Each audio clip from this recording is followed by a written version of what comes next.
So when we start, the day anyone joins an organization, we all sign up to something called work code of conduct, right? So how do we stand up to it? We all pledge it, and there are different ways every organization ensures we do it when we are joining. But then how do we continue that engagement to make people understand why what we are saying and how it has to be done? The question why and how, that is something we have to weave it together when we say DEI.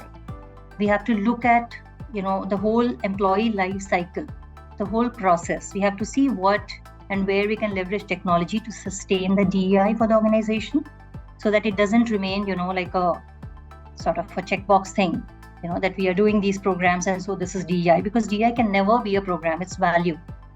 It is in business. It is a part of HR. It is a part of, security of an organization. If you look at anything, even the infrastructure, the building, in the services, and even in the products that organization design. So everywhere there is DEI. So DEI is a lens that has to be developed. It has to be looked more from the culture focus. And generally, what I have seen, that it somehow gets perceived as a set of program which is being driven all across. And that's where we miss the game.